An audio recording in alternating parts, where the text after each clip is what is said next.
intended for, it did spark significant questions, such as why do prisoners attract women so well?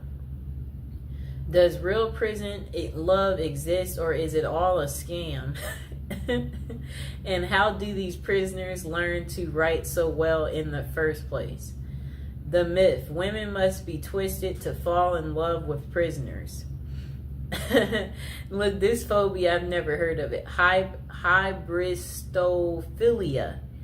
When it comes to having a strong attraction to social deviants, criminals, and prisoners, hybristophilia comes to mind. This is a paraphilia where people are aroused by people who have committed outrageous acts such as cheating and crimes, including the R word and people who are murderers. The thing that makes this so interesting is that it is different for everyone. Some are more passive about it while others are aggressive. Okay, so it says passive hybristophilia. This is when someone is drawn to criminals, but they do not act on it or try to assist them in any way. They may show passion through being an advocate for the prisoners or simply enjoy movies such as OITNB and Prison Break on a deeper level. Whatever that means. I guess that just means you like watching shows that are very criminal. So I guess I can give an example of someone drawn to a criminal. Do you remember that movie called Out of Sight with George Clooney and Jennifer Lopez? Remember Jennifer Lopez in the movie? She was a cop. And George Clooney, he was the criminal. And remember, she got kidnapped by George Clooney.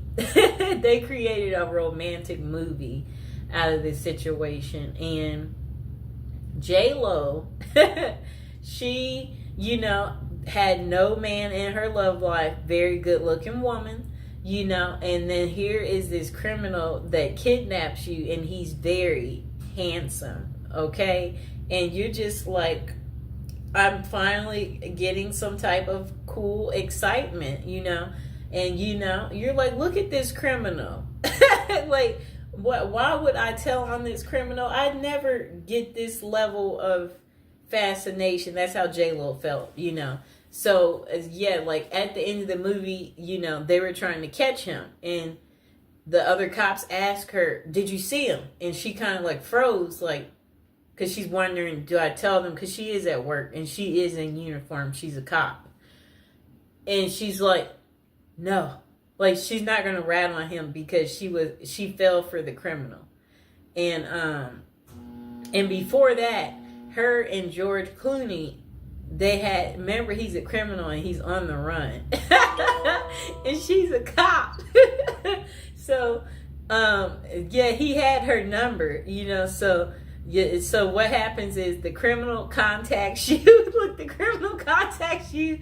You're at home and you're sleeping. The criminal contacts you, and then you wake up because it's the criminal. And then when the criminal is contacting you, that's when you're like, you're all ears because you don't know when you'll ever talk to this criminal again because he's calling like private. And you're enjoying this because you're like, where are you? I haven't heard from you in a while. I'm surprised to hear from you. That's what happened to her. He randomly calls, but she can't call him back because I understand this clearly, especially when you don't want to get caught in some type of way where I'm like, you know what? I want to be friends with that person, but they know this and that, so that could be bad, where you just you have to think about certain things where you're like, it might not be the best to that's kind of what the criminal was feeling because he knows at the end of the day she's a cop and it's her job to bust people like him and put them behind bars. So anyway, they had their secret meetup in the movie.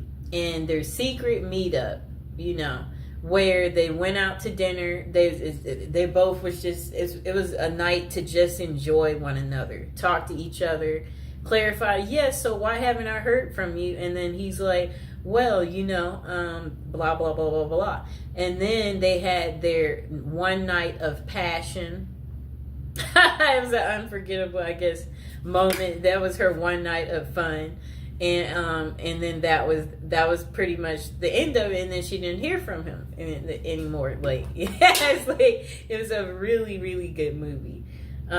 Probably one of her best movies. Okay, so look, back to aggressive. The next one's called aggressive hybristophilia. This is where trouble can arise. These are men and women who proactively help the criminal they are attracted to. This means they could lure victims in, cover for criminals, bury bodies, and other severe acts. Bonnie and Clyde are the perfect example of this type. I'm trying to think, do I know of one like this? Where men and women help the criminal they're attracted to. This means they could lure victims in, cover for criminals, bury. Okay, I'm trying to think. That one I can't think of. It's not a fast one that just comes to me. Okay, so why do so many prisoners / criminals in relationships? The answer is quite simple.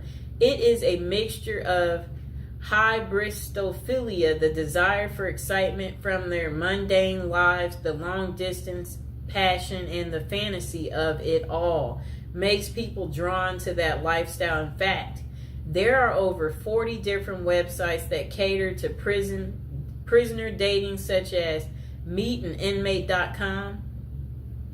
And then potential consequences. Though it would be nice to have a happy ending every time, there are significant consequences from dating a known criminal. For example, a book called Dream Lovers: Women Who Marry Men Behind Bars. Jacqueline Wilcox Bailey talks about a real-life incident. Two sisters walked out of their long-term, boring relationships to get with prisoners.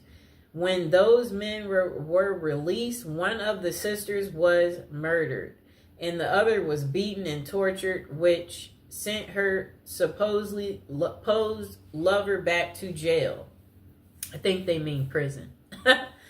With this as a possibility, always be aware of the dangers you could be subjecting yourself. If you decide to follow that journey, with that being a solid case, does that mean that all prison love is fake and they are nothing but predators? Then they said myth. There is no such thing as true love in prisoners.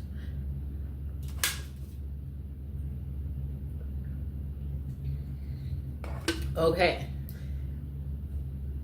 so they said there are some genuine and sincere relationships, but there are also tons of scams as well. How do you know the difference? If you are reading a letter from someone behind bars and they ask for money in any way, it is likely a scam. Do not fall for it. They could either be reaching out to women and men for financial gain, attention with the media, or to gain supporters, just like Ted Bundy, Richard Ramirez, and Scott Peterson did. I know what all of them look like. That's how infamous they are. For the record, serial killers such as those noted above are less often associated with scams and writing letters. You may think that they are great at manipulating, but that is not the case with them. They get away so well with murders and crimes because they are bold, always act like they have nothing to lose, and never overthink what they are doing.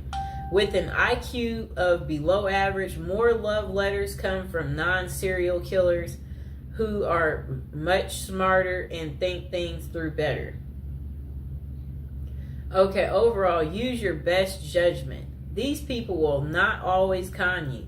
They may be truly into letter writing for human connection.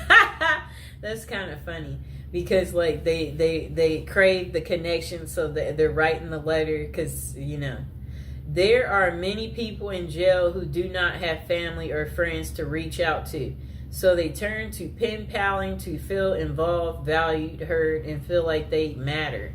Though it may not always be about love, it can still be about companionship and support and worth volunteering to help people such as them feel cared about. Bonus, how to craft a prison letter. One thing I noted the most about the letter I have how well written it is. There are no errors. The penmanship was nearly perfected and the message was very well contrasted. So how did someone in prison learn to write so well? One word, practice. Those who write love letters will use trial and error in their writing. For example, they would keep tabs on the responses they would get from their loved ones. When they said certain things, they would then work on perfecting in those areas to get even more positive responses. In addition, they could have utilized other inmates for assistance as well. More perspective is a catalyst for fostering new ideals and learning how to write a moving love letter or scamming someone successfully. If you want to learn to write a great letter, start with practicing. Use your feedback as a guide and never be afraid to ask for help so you can become a pro.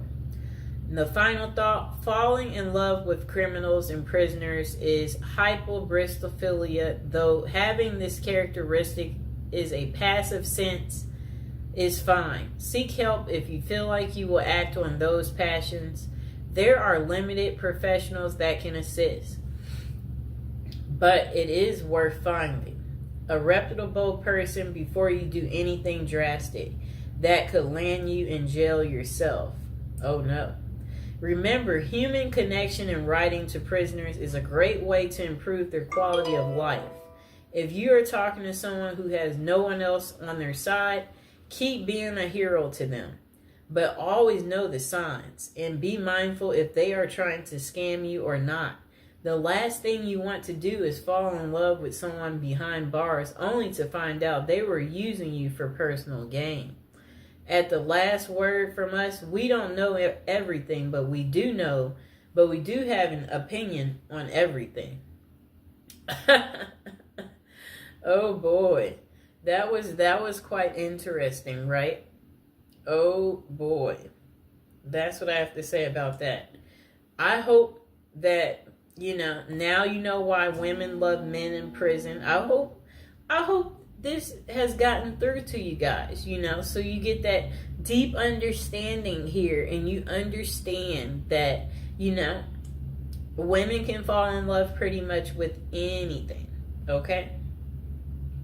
So